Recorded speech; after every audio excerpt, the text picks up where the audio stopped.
Bonjour à tous, ici Mister Cult. Au programme aujourd'hui, quand t'es grand et que tu veux faire du toboggan, c'est quand même bien d'avoir un bon équilibre. Quand j'étais petite, mes parents m'emmenaient souvent jouer ici. Mais dans mon souvenir, ça me paraissait tellement plus grand. Ça te fait pas ça, toi?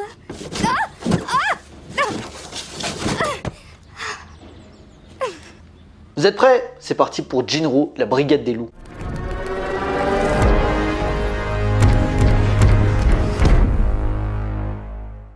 Alors, Jinro, la brigade des loups est un film d'animation japonais sorti en 1999 et réalisé par Hiroyuki Okura, dont c'est le premier film. Né en 1966 à Katamo dans la préfecture d'Osaka, il se passionne très rapidement pour l'animation et dès le début des années 80, sa carrière décolle en bossant pour des célèbres studios tels que Tatsunoko Productions avec Super Durand et Mospeada, Kitty Film avec Miyuki ou encore Bandai Visual avec Blackmagic M66. Fort de cette expérience, Kazushige Kise, un grand nom de l'animation japonaise avec qui il a travaillé chez Anime Air, le recommande au studio IG Productions basé à Tokyo en tant qu'animateur clé. En gros, chargé des différentes étapes du processus d'animation, storyboard, character design, illustration, et là, on va voir toute l'étendue de son talent. Très attaché à la science-fiction, notamment le steampunk, Hiroyuki Okura sera lié aux grandes œuvres de la Japanimation. Durant cette époque dorée, on peut citer Akira de Katsuhiro Otomo, Rujin Z de Hiroyuki Kitakubo, Ghost in the Shell 1 et 2, tous deux réalisés par Mamoru Oshii. D'ailleurs, on y viendra sur lui juste après. Metropolis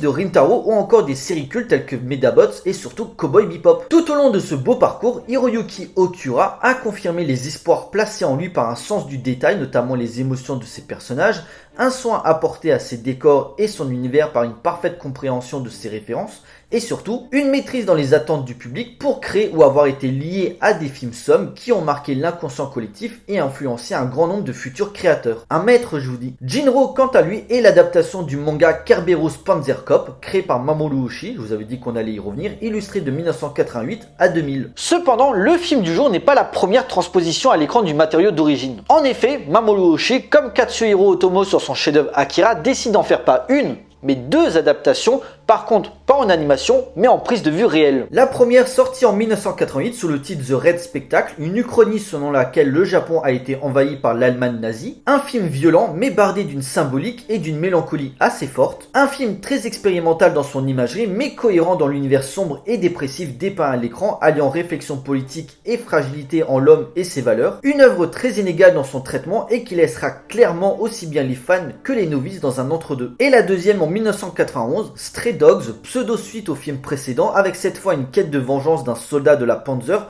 envers son supérieur qu'il avait abandonné sur le champ de bataille. Un film assez lent et contemplatif dans sa narration, mais qui propose malgré tout des scènes d'action assez impressionnantes. Mais pareil que The Red Spectacle, vaut mieux connaître un minimum le manga d'origine pour comprendre les enjeux aussi bien philosophiques et politiques que les envolées narratifs et visuels, pour ainsi parfaitement comprendre toute l'essence de son cinéma. Et enfin, on débarque en 1999 pour la troisième adaptation. Oui, comme d'habitude, j'adore faire de longs détours. Mamoru Oshii devait à la base le mettre en scène et en série animée, mais suite au succès de Ghost in the Shell, le projet est revenu vers un long métrage d'animation cette fois, comparé aux deux versions précédentes. Mais devant abandonner à contre-cœur la casquette de réalisateur, Mamoru Oshii trouva un intérêt en la personne de Hiroyuki Okura, le considérant comme un candidat compétent par ses ambitions derrière la caméra et étant capable de transposer à l'écran un drame sérieux sur l'homme et ses convictions à travers l'histoire des Panzers dans un Japon en pleine déliquescence.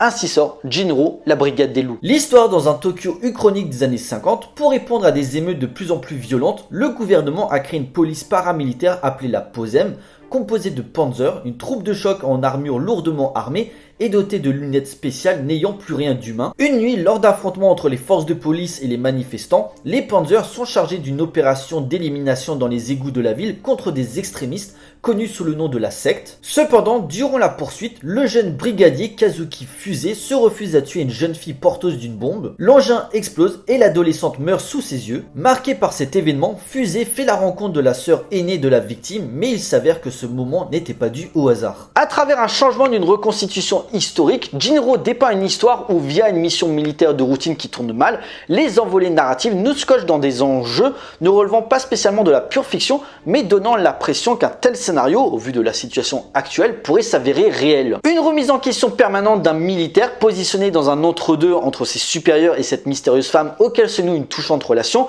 mais où le mécontentement du peuple et les agissements de cette troupe d'extrémistes prend énormément d'ampleur dans la société japonaise. Bien loin des univers enchanteurs de Disney, Jinro dépeint un Japon alternatif qui voit, à cause des retombées de la Deuxième Guerre mondiale, son influence et son économie s'effondrer de manière cataclysmique, un contexte politique trouble, éclatant sur de graves problèmes sociaux, surpopulation, pauvreté, chômage et donc atteinte aux droits de l'homme. C'est simple, le peuple ne travaille pas pour vivre, il vit pour travailler. À la base, une production accélérée dans le but de revenir à une forte croissance économique et s'installer rapidement comme l'un des pays les plus puissants du monde. Sauf que cette charge contre l'ultralibéralisme ne peut être simple pour l'individu et forcément cela mène à des affrontements où des groupes anti-gouvernementaux se créent afin de revenir à des conditions humaines et droites pour l'homme. Elle a fait sauter la bombe juste sous tes yeux.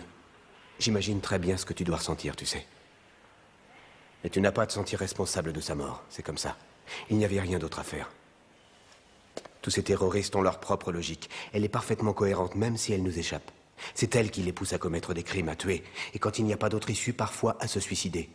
Nous aussi, nous avons notre logique à nous. Un film d'autant plus d'actualité, développant intelligemment les rapports très délicats entre une société revendicatrice et un gouvernement en perpétuel renouvellement dans ses idéaux. Des codes sociaux et questionnements transparents à travers la relation impromptue entre fusées et soumis, des réactions humaines au sein d'une folie meurtrière via l'unité Panzer, mais totalement à contre-pied sur une histoire d'amour qui sur le papier semble impossible. Une fable à la fois poétique et désespérée où le cinéaste délivre un récit en crescendo sur l'émotion, mélangeant rêve et réalité où la violence ramène les personnages à leurs conditions, un fond très pessimiste sur la nature humaine. En plongeant le spectateur dans un Japon totalitaire, noyé entre les émeutes et la répression militaire, Hiroyuki Okura place dans ses enjeux l'imagerie du conte, ici le petit chapeau rouge représenté par ces adolescents poseurs de bombes, et la figure du loup dont Fusée est un membre solitaire voulant retrouver son humanité.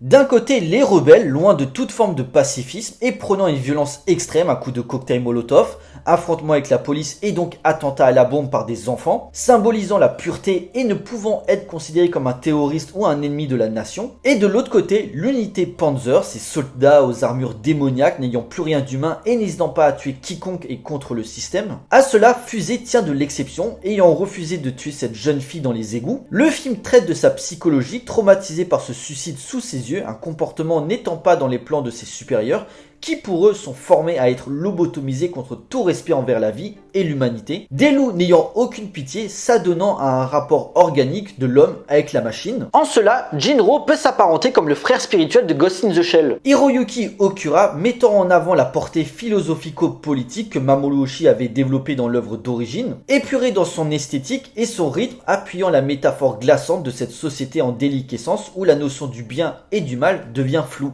Tu veux quitter la meute pour pouvoir retourner vivre chez les hommes.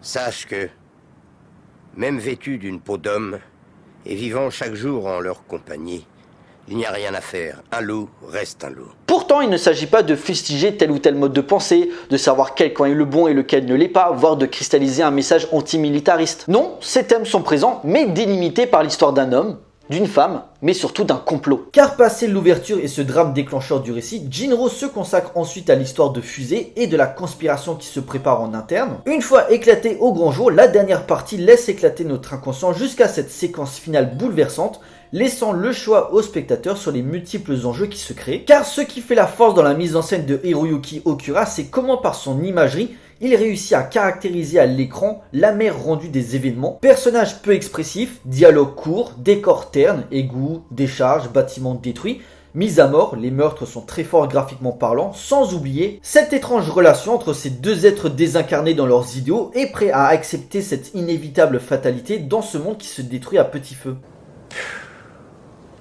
De toute façon, ces histoires d'animaux qui rencontrent des hommes, ça se termine toujours mal.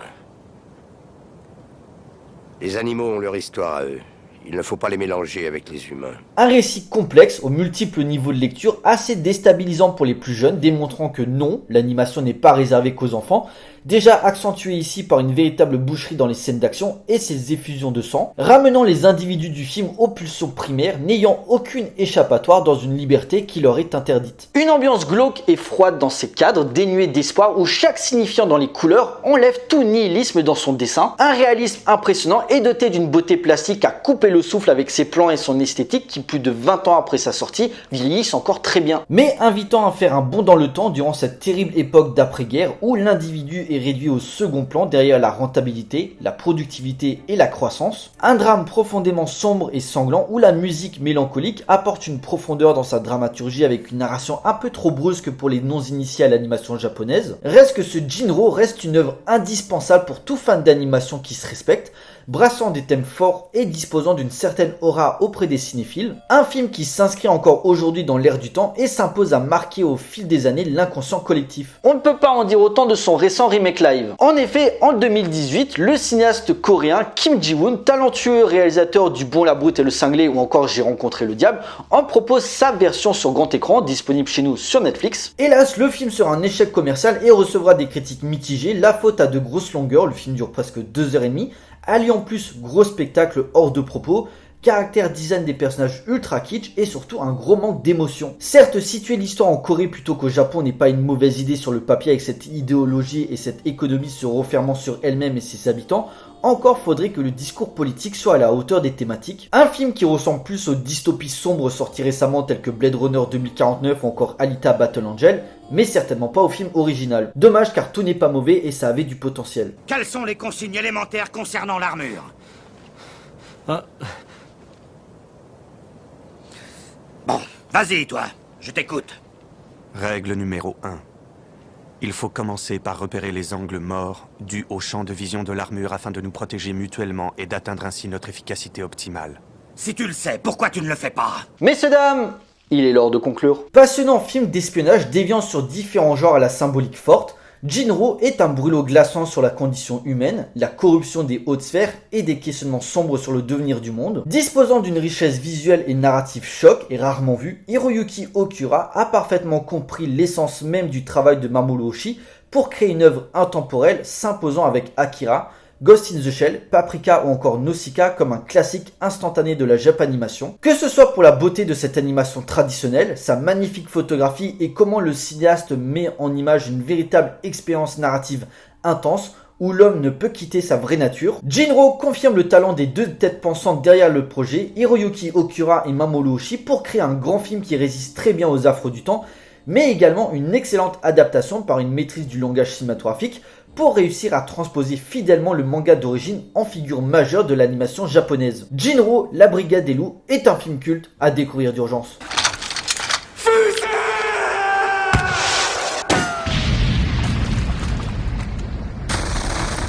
Voilà, cet épisode est à présent terminé, j'espère qu'il vous a plu. Donc Jinro, la Brigade des Loups, un film à voir ou à revoir si ce n'est pas encore fait. Si vous voulez découvrir ou être déjà fan d'animation japonaise, celui-là s'impose comme un chef-d'œuvre immanquable du genre. Pour nous, on se retrouve pour une prochaine vidéo, d'ici là portez-vous bien, allez voir des films, ciao.